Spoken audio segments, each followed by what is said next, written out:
తొక్కైతే డబ్బులు వేసి పెట్టినాం చూడండి. నేను నూనె తక్కువ పడుతుంది అనుకున్నా, నూనె మంచిగా ఉంది.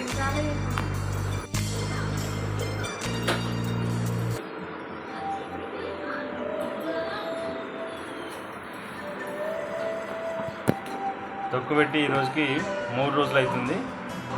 సోమవారం, మంగళవారం, ఇలా బుధవారం.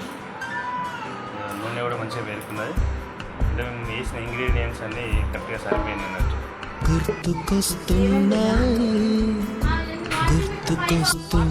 మేము వేసిన ఇంగ్రీడియంట్స్ అన్ని మళ్ళీ ఒకసారి రిపీట్ చేస్తున్నాను. మా 4 కిలోల వక్కలకి 1/2 కిలో కారం, 1 కేజీ ఉప్పు, 1/2 కిలో జీలకర్ర, 1/2 కిలో ఆవాలు, 150 గ్రామ్స్ వరకు మెంతులు, అలాగే 1 కేజీ నూనె. ఇవి చాలా బాగా సరిపోయినాయి. టేస్ట్ కూడా బాగుంది.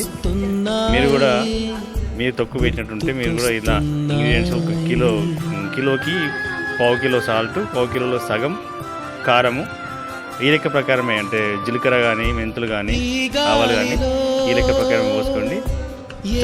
చాలా టేస్ట్గా వస్తుంది మరియు కమ్మగా ఉంటుంది. దాంట్లో ఒక 5-6 కనీసం ఒక 5-6 జీడిదాన్ని వేసుకోండి. ఈ జీడిది మొత్తం తినండి. ఇవి చాలా బాగా మన హెల్త్కి చాలా మంచిగా పనిచేస్తాయి.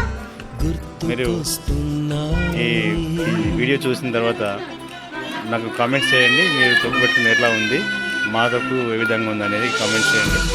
నా ఛానల్లో లైక్ చేయండి, షేర్ చేయండి, సబ్స్క్రైబ్ చేసుకోండి. ఫ్రెండ్స్ ఖచ్చితంగా మరవద్దు. జీడి కూడా ఎండబెట్టుకొని పౌడర్ చేసుకొని కొంచెం షుగరును ఈ జీడి పౌడర్ను వాటర్లో వేసి కలుపుకొని తాగినా కానీ చాలా బాగా పనిచేస్తుంది. విటమిన్ బి కాంప్లెక్స్ అనేది జీడిలో చాలా ఉంటుంది. మీరు ఒకసారి ట్రై చేసి చూడండి. నా ఛానల్ సబ్స్క్రైబ్ చేయడము మరియు లైక్ చేయడము, కామెంట్ చేయడం మరవద్దు. Thank you friends.